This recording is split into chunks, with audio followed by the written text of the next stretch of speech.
अंतर्गत एक खूब सुंदर केस है Government of India versus George Philip. आज जे नंबरनी जे ड्यूटी है ते दरेक व्यक्तिए श्रेष्ठता प्राप्त करवा माटे प्रयत्नों करवा। मैं आगळ पण कह्युं कि अमुक एटला बधा पर्सनल एथिक्स अने मोरालिटी होय छे कि जे बाबत अंगे कोई कायदो प्राप्त थई शकतो नथी। तो एवा संजोगोमां खूब सुंदर रीते सुप्रीम कोर्ट द्वारा जॉर्ज फिलिपना केस अंतर्गत डिस्कशन करवामां आव्युं अने त्यारबाद चुकादो आपवामां आव्यो। आ अंतर्गत in a case involving overstay of leave and absence from duty, granting 6 months time to join duty amounts to not only giving premium to indiscipline but is wholly subversive of the work culture in the organization. મિત્રો, કોઈક વ્યક્તિને પોતાની ફરજ ઉપર હાજર થવાનું હોય અને એ વખતે એ ફરજ પર હાજર થવા માટે એને કેટલો સમય આપવો જોઈએ, એ અંતર્ગત આ કેસની અંદર જે વ્યક્તિને ફરજ ઉપર હાજર થવાનું હતું તે વ્યક્તિએ 6 મહિનાથી વધારે સમય સુધી જોઈનિંગ પીરિયડને ચાલુ રાખેલો હતો અને એવા કેસની અંદર એ વ્યક્તિ ઘણા લાંબા સમય માટે રજા ઉપર ઉતરી ગયેલી હતી।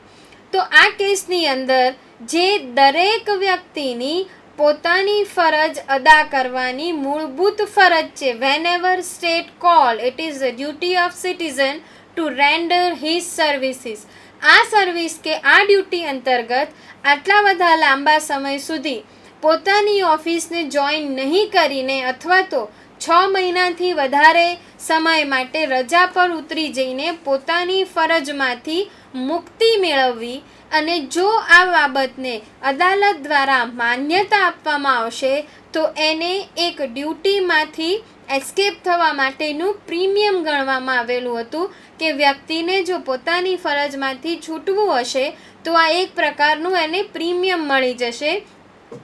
જે ન આપવા માટે સુપ્રીમ કોર્ટે ઠરાવ્યું કે આવી લાંબા સમયથી રજાઓ પર ઉતરવું, જોઈનિંગ પીરિયડને ડિલે કરતા જવો, આ બધું એ ઇન્ડિયન કલ્ચરનું જે કામ કરવાનું બંધારણ છે એનાથી એડવર્સ છે, વિરુદ્ધનું છે, એટલા માટે એ આ ફંડામેન્ટલ ડ્યુટીઝને વાયોલેશન કરે છે।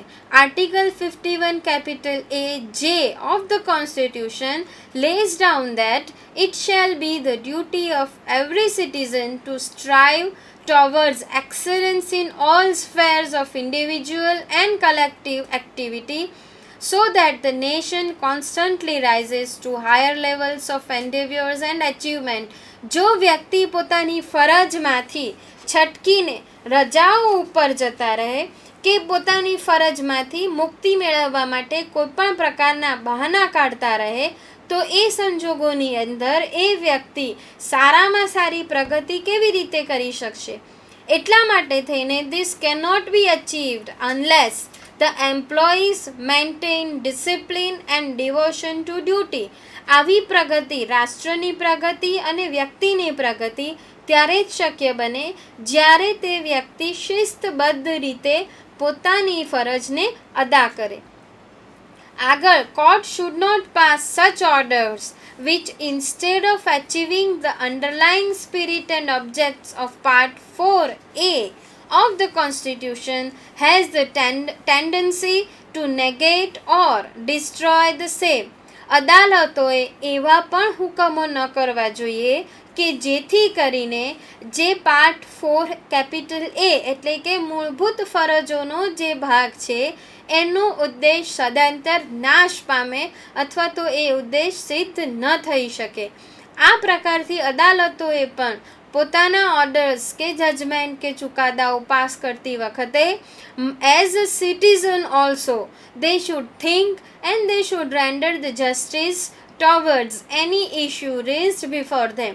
જ્યારે પણ અદાલતો સમક્ષ કોઈપણ પ્રકારના કેસ આવે છે ત્યારે being citizen of India also they should think and deliver the judgment।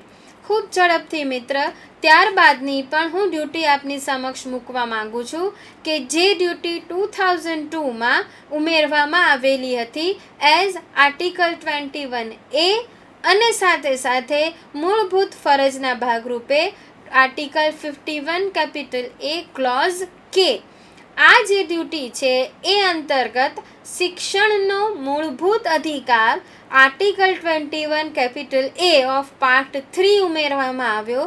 મૂળભૂત અધિકારોના પાર્ટ 3 અંતર્ગત શિક્ષણ મેળવવાનો દરેક વ્યક્તિનો મૂળભૂત અધિકાર છે એ બાબત અંગેનો અધિકાર મૂકવામાં આવ્યો છે. સાથે સાથે આવા શિક્ષણ આપવા માટેની તમામ જવાબદારી એ બાળકના વાલીની, એના ગાર્ડિયનની, એના પેરેન્ટ્સની રહેશે. એવી મૂળભૂત ફરજના ભાગરૂપે article 51 capital A clause K તરીકે ઉમેરવામાં આવેલી હતી. આ બંને આર્ટિકલને સાથે વાંચતા એ બાબત સમજી શકાય છે કે એક બાજુથી વ્યક્તિનો જો શિક્ષણ મેળવવાનો અધિકાર છે with reasonable restrictions, financial capacity of the state. If state is that much financially capable, state will provide this particular fundamental right free of charge up to certain level of education. જો રાજ્યની પાસે એટલી financial ક્ષમતા ન હોય ત્યારે એવા સંજોગોની અંદર, આવી ફાઇનાન્શિયલ સ્કેર્સિટીના સંજોગોમાં પ્રાથમિક શિક્ષણ સુધી દરેક રાજ્ય મફત શિક્ષણ આપે છે. આ એક પ્રકારથી દરેક વ્યક્તિનો મફત શિક્ષણ પ્રાથમિક લેવલ સુધી લેવાનો અધિકાર છે. તો દરેક મા બાપની, દરેક વાલીની એ મૂળભૂત ફરજ છે કે એણે પોતાના માઇનોરની, પોતાનું જે બાળક છે એની કે પોતાના વાર્ડની who falls under 6 to 14 years of age, એને આવા શિક્ષણની તક પૂરી પાડવાની પણ દરેક વ્યક્તિની ફરજ છે. આ અંતર્ગત આર્ટિકલ K ક્લોઝ K ઉમેરવામાં આવેલી હતી. ત્યારબાદ મિત્રો એક ખૂબ સુંદર આ જ પર્ટિક્યુલર ફરજ માટેનો કેસ છે Ashok Kumar Thakur versus union of India 2008 6 supplementary supreme court cases page number 653, જે અંતર્ગત સુપ્રીમ કોર્ટ દ્વારા એવો ચુકાદો અપાયો કે notwithstanding parental duty, the state also has a role to play in assuring that compulsory education is feasible. એ માત્ર ને માત્ર મા બાપની ડ્યુટી નથી, પરંતુ એ રાજ્યની પણ ડ્યુટી રહેશે. રાજ્યએ પણ આવું પ્રાથમિક શિક્ષણ દરેક બાળકને મળી રહે એ માટે ખૂબ અગત્યનો રોલ ભજવવાનો રહેશે. However, this duty does not penalize parents or guardian for failing to send children to school. સાથે સાથે સુપ્રીમ કોર્ટ દ્વારા એવું પણ કીધું કે જે મા બાપ કે જે ગાર્ડિયન કે જે વાલી પોતાના બાળકને આવું શિક્ષણની તક પૂરી પાડી શકતા નથી, એ મા બાપ કે એ વાલીની ઉપર કોઈ શિક્ષાત્મક પગલાં લેવાની જોગવાઈ આપણા આ ફંડામેન્ટલ ડ્યુટીઝની અંદર કે બીજા કોઈ પણ પિનલ લોઝની અંદર કરવામાં આવેલી નથી. દરેક મા બાપની ફરજ છે. In the same way, none of the duty if is not fulfilled, there is no penalty provided by any act. કોઈ પણ કાયદા દ્વારા મૂળભૂત ફરજોના પાલન માટે કોઈ શિક્ષાની જોગવાઈ કરવામાં આવેલી નથી. ત્યારબાદ આ જે ફંડામેન્ટલ ડ્યુટીઝ જે છે, જે આપણે A થી K સુધીની તમામ મૂળભૂત ફરજોનું જે આપણે ડિસ્કશન કર્યું, આ જે મૂળભૂત ફરજો છે એનું લીગલ સ્ટેટસ શું, whether these fundamental duties are sailing in the same boat or fundamental rights and directive principles of state policy. શું ભારતના બંધારણ દ્વારા એશ્યોરન્સ આપવામાં આવેલા મૂળભૂત અધિકારોની જેટલી જ અગત્યતા મૂળભૂત ફરજોની છે અને એટલી જ અગત્યતા રાજનીતિના માર્ગદર્શક સિદ્ધાંતો ધરાવે છે.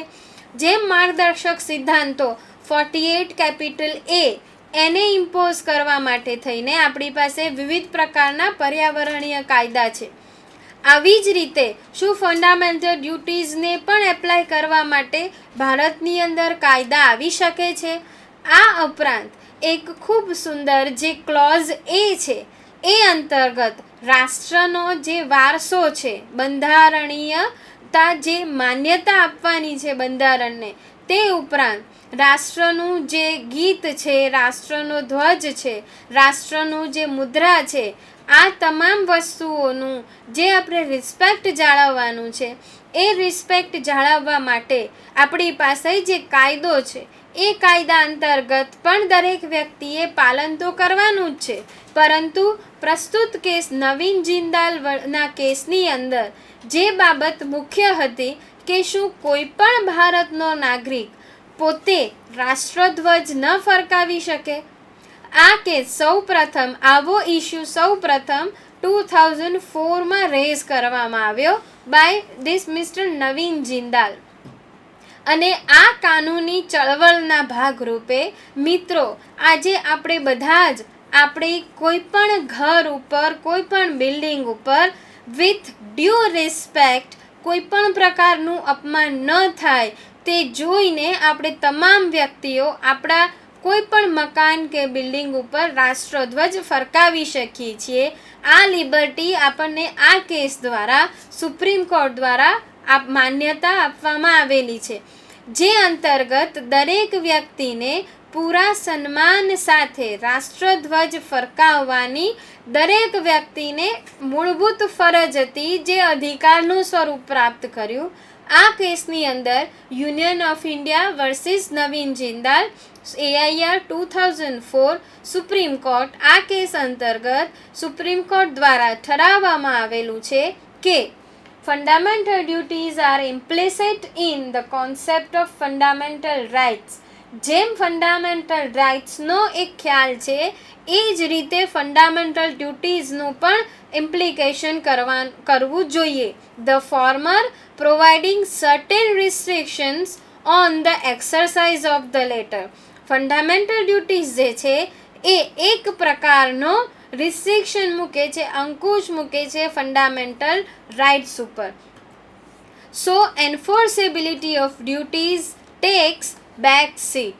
શા માટે ફંડામેન્ટલ ડ્યુટીઝને લીગલ સ્ટેટસ ફંડામેન્ટલ રાઇટ્સ કરતાં ઓછું પ્રાપ્ત થાય છે? કારણ કે મૂળભૂત અધિકારો જે છે એ મૂળભૂત અધિકારો ડ્યુટીઝ ઉપર કવર થઈ જાય છે, પ્રિન્સિપલ્સ ઉપર કવર થઈ જાય છે. And these principles and duties are as covered by fundamental rights, they all are taken at back seat. આવી જ રીતે આ જ કારણસર મૂળભૂત ફરજો છે એ પાછળની જગ્યા ઉપર જતું રહે છે. પરંતુ તેમ ન કરતા દરેક વ્યક્તિને બંધારણનો વારસો અને રાષ્ટ્રનું ગૌરવ ગરિમા જાળવવા માટે આપણને દરેકને આ પ્રકારનો અધિકાર આ કેસ દ્વારા પ્રાપ્ત કરવામાં આવેલો હતો. ત્યારબાદ આ જે કેસ છે AIMS students union versus all India institute of medical studies. આ કેસ અંતર્ગત જે મુદ્દો હતો તે હતો રિઝર્વેશનને લગતો, કે કેટલે પર્સન્ટેજ સુધી કોઈ પણ શૈક્ષણિક સંસ્થામાં એડમિશન વખતે રિઝર્વેશનનો ક્રાઇટેરિયા રાખવો જોઈએ.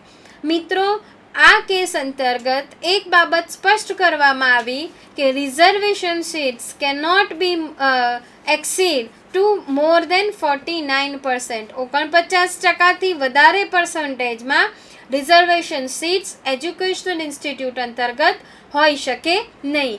આ અંતર્ગત it is decided by Supreme Court that Article 51(a) does not cast any fundamental duty on the state. The duty of every citizen of India is the collective duty of the state. દરેક વ્યક્તિની ભેગી આ duty છે, માત્ર વ્યક્તિગત duty તરીકે જોવાની નથી. Its de facto enforceability in the sense that Article 51(a) is a yardstick against which the action of the state may be assessed.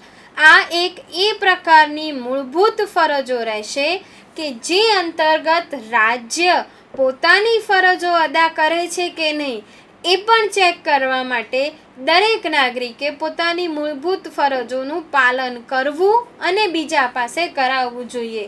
મિત્રો, મેં પ્રયત્ન કર્યો છે કે આપની સમક્ષ હું ફંડામેન્ટલ ડ્યુટીઝ સંપૂર્ણ રીતે ડિસ્કસ કરી શકું. એમાં મેં મારા બનતા પ્રયત્નો કર્યા છે. આઈ હોપ કે તમને આ ફંડામેન્ટલ ડ્યુટીઝનો જે ટૉપિક છે એ સમજવામાં મારા લેક્ચરથી કોઈક પણ પ્રકારની મદદ થઈ શકી હશે. ફ્રેન્ડ્સ, આ સાથે હું આજનો લેક્ચર અહીં પૂરો કરું છું. Thank you and have a good day.